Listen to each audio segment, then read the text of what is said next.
Much as we love riding rides, there are a few rides and attractions at Disney World that are on our never or never again lists. We're talking about which ones and why in today's video. Welcome to Always Planning Disney, where planning is half the fun. I'm Melissa. And I'm Cheryl.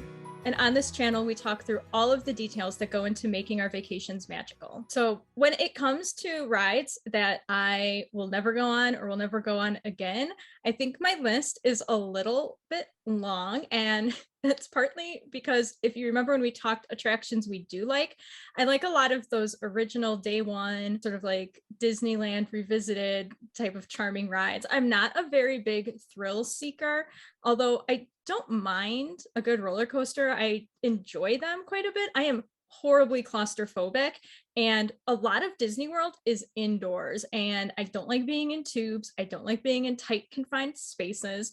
So I am not very adventurous when it comes to Disney World attractions, and you'll see my list is kind of long. There were a couple I had to choose not to even include today because I was like, okay, that's enough. We get it. You don't like them.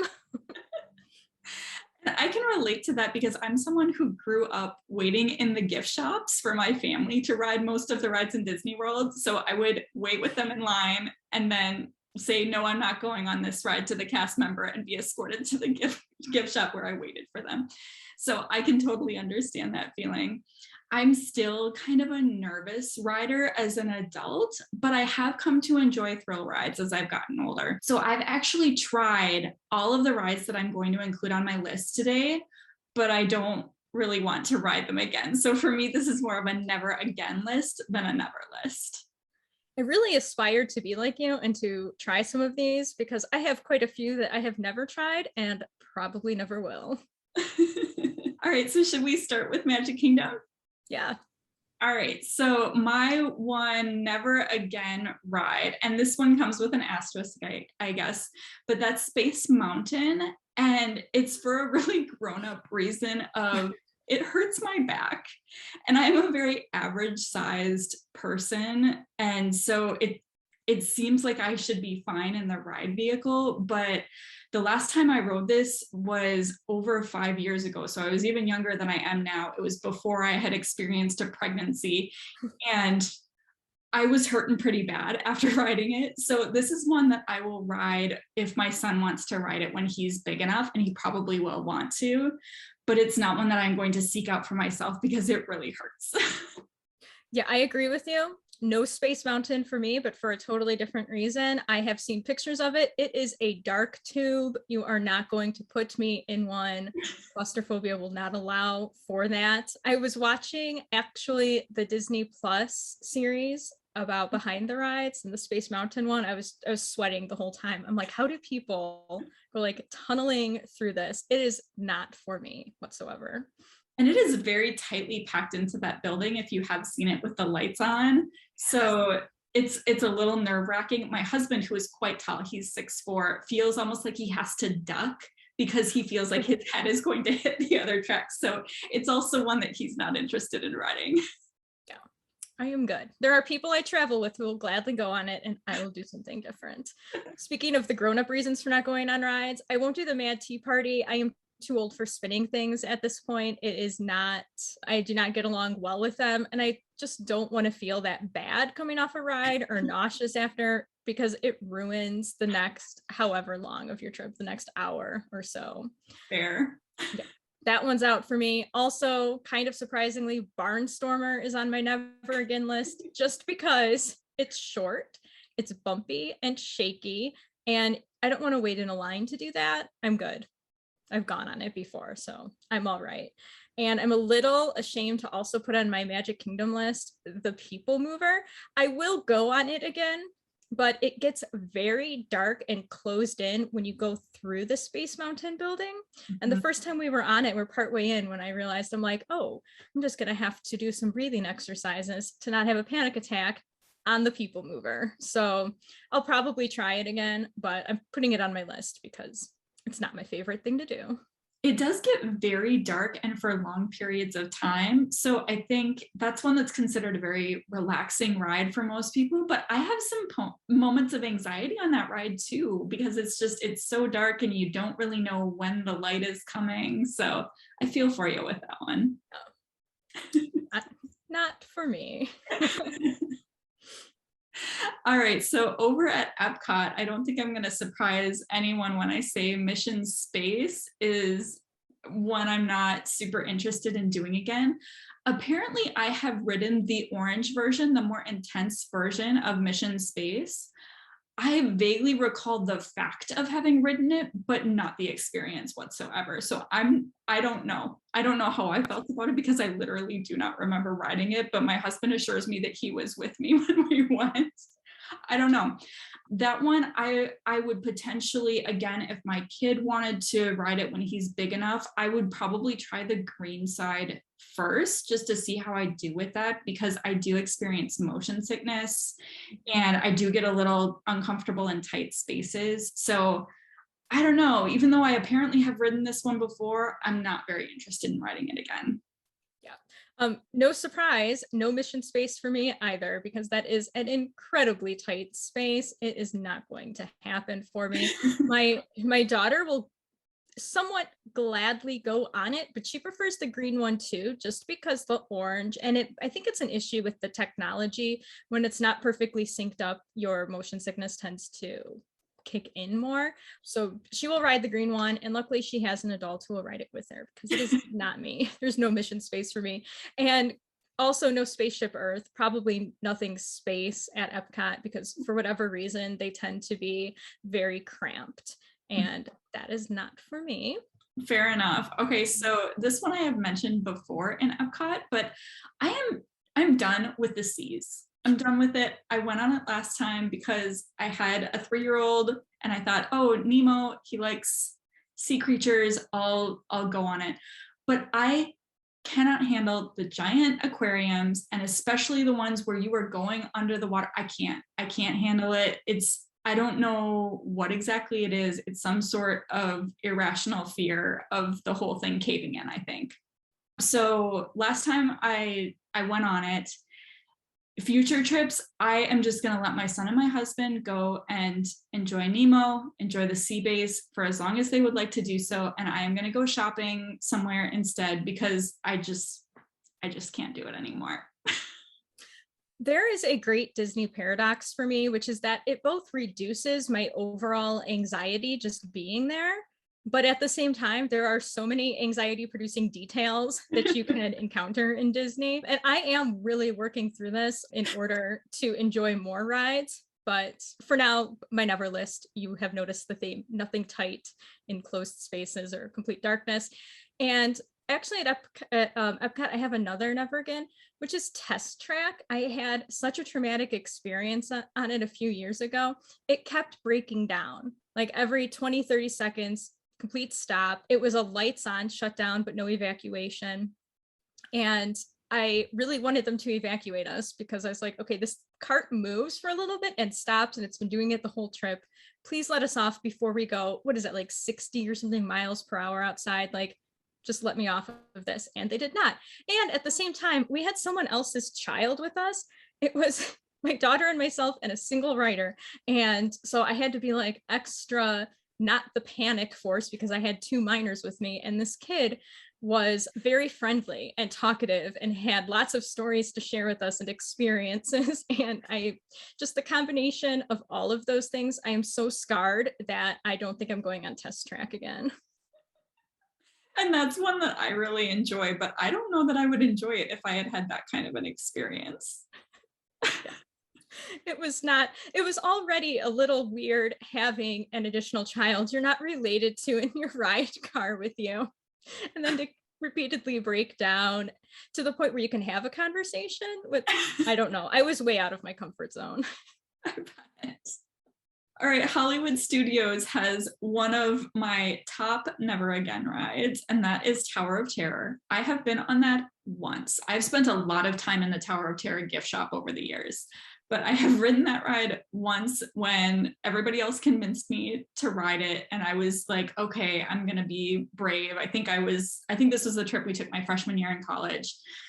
And I was ghost white for a long time after riding it. It was really not fun. I don't like drops just for the sake of drops. So yeah, I don't really see a whole lot in going on that again. However, I am willing to ride Tower of Terror 3 more times. These are my 3 more times, okay? 1, I will go on it in Walt Disney World if my son wants to when he's able. And that's because I am interested in like actually enjoying the storyline of it, because the first time that I rode it, I was so scared of the drop and felt like any second could be the drop, even though that was irrational, right? That I wasn't really enjoying the story. So I will ride it if my son wants me to. 2, I will ride it at Disneyland in the Guardians of the Galaxy version of the ride, because that is supposed to make you giggle instead of make you scream. And I enjoy Guardians of the Galaxy, and it looks like a really fun version of the ride. So I will ride it there. And the last place is if I ever get to Tokyo Disney Sea, I will ride it there because the storyline looks really cool. And like Joe Rohde's face is all over that ride, which if you've watched the making of it on Disney Plus, they talk about how that sort of was not what he was expecting to happen with his face. So I think it would be really interesting to see the storytelling there as well. I agree with you, except for being open to riding Tower of Terror any number of times. I can already tell that is not something I would enjoy. I did watch that Disney Plus episode, and I love the concept of the Disneyland version. I think it would be a lot of fun, but it still looks like it might be a bit too confined and dark for me throughout. I like to be able to see a little bit of what is going to happen next. I find comfort in that. So whenever Disney puts us in total darkness, it just revs up my anxiety. Mm-hmm. And that is why Rock and Roller Coaster is also on my no thank you list for Hollywood Studios. I think if you moved it outside, I'd be more willing to go on it, maybe. I don't particularly like being launched or going upside down, but if they took out the darkness factor, it would make those less unappealing to me. But for now, and probably forever, it is on my no list. So Animal Kingdom has my number 1 never again ride, and that is Dinosaur. I hate this ride. I hate this ride. I hate jump scares, like in movies, in rides, in all of that. And Dinosaur is all about the jump scares. So I'm not interested in that ever again. I feel like I went on it in the old version and it was okay. And then the current version is too scary. So I have no interest in that. And also I have heard of parents thinking like, oh, my kid loves dinosaurs, I will take them on the dinosaur ride. And then it's terrifying. So this is one that I feel like needs a whole bunch of warning signs on it or something that like tells parents like, this will scar your children. Please make sure they're okay to ride it before you take them on this ride. Oh yeah, Dinosaurs scarred me as an adult, and it is also on my list. And I think it's a shame because the storytelling of it is really nice. I think it has a great narrative that goes throughout it. The jump scares didn't bother me as much as just the overall ride feel. It's bumpy. I was sore after. The ride's very uncomfortable in that sense. And then also there were a couple periods where you couldn't quite anticipate what was going to happen next that were more frightening for me than when, the dinosaur eventually whipped around the corner. That was another one where when it got that dark and I couldn't predict what was about to happen to me, that the panic attacks also started, and the pain after just solidified it for me. Never again, Dinosaur. Never again. The other one that is a big never again for me is a show this time. It's Tough to Be a Bug, another one that parents accidentally bring their children into and then their kids end up terrified. So this one is far too scary and dark and things are popping out of everywhere.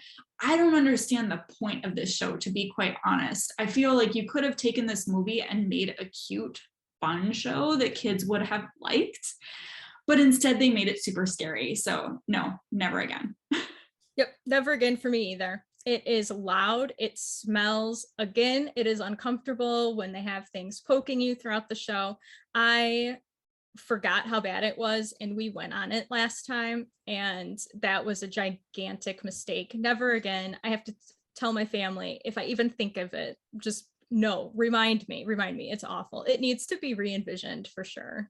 They need to just completely put in a new show there because it's so cool to like be inside the tree of life, right? Like that's awesome. And then the queue, you're right up close so you can see all of the different carvings.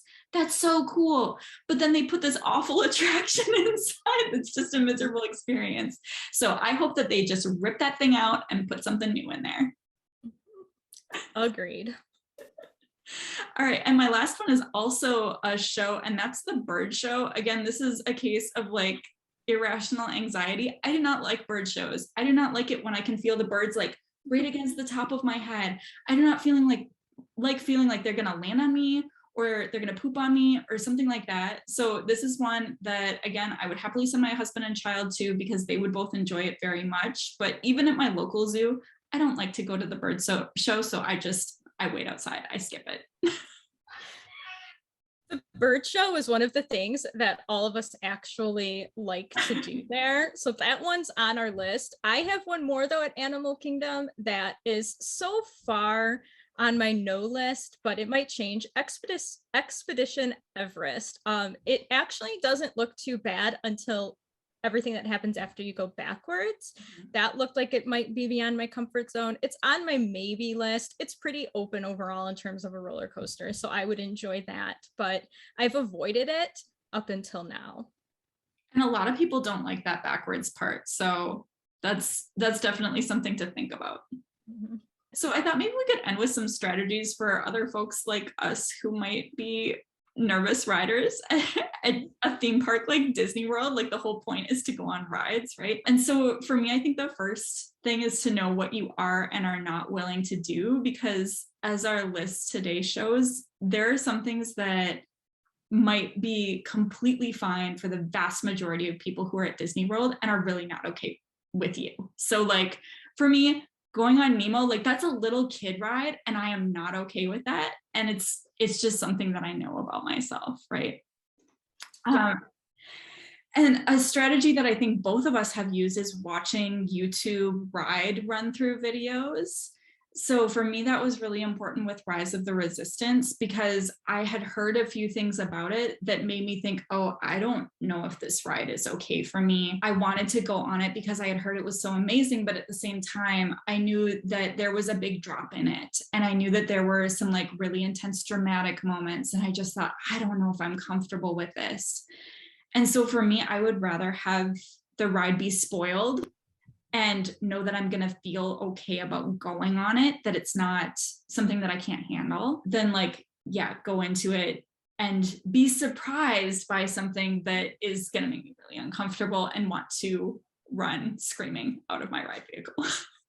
Yeah, I do the same thing. I watch the ride through videos. It lets me know if I'm going to be comfortable on that ride in terms of, are they sending me into a tube? Because that is a deal breaker for me, any of those enclosed spaces. And I felt the same way about Rise. I have not been on it yet. I've watched several videos. I'm going to go on it because I need to, but there are some moments like the transport ship is going to cause me some anxiety, but I already know from a Flight of Passage, just like look at the cast member by the door and you'll know that there's an exit and you're not actually trapped in this little, I don't even know, it's some sort of vehicle, right? You're not actually trapped in a little vehicle like flying into space. But when I watch the videos, it also helps my anxiety because I will know what's going to happen. And it doesn't ruin it for me because I'm still going to feel the drop or I'm still going to feel the surprise and the movement, but at least I don't have that nervousness about the unknown and what's going to happen. Obviously, Disney is not going to actually harm me in any way, but that's the thing with anxious brains, right? And that's the thing with any of these irrational fears that we have. So YouTube videos, always, I watch them before every ride. I do have members of my party who refuse to because they think it will ruin it, but I know what works for me. And so I am watching all of them every time. Mm-hmm. And I think my last strategy is just to not be bullied into riding something that you don't want to, that you don't feel comfortable to. I think most parties are going to have somebody who's going to tease you for that, right? Like there's always someone who's going to be like, oh, just be brave and like go on it. But it is just as brave to know that you don't want to go on that ride and to stick up for yourself and your own comfort level. So I think it's really important to just stand your ground, go to the gift shop and let the rest of your party go on the thrill ride that they will enjoy and you would not. I agree with that too. And so it can be hard to stand up for yourself. So you're right. It's just as brave to stand up for yourself. And also if it gets to be to an extreme, which I felt it getting to that point for me, it was a great turning point for me to realize, oh, I think I'm at the point where I'm going to need some professional help to get over this claustrophobia.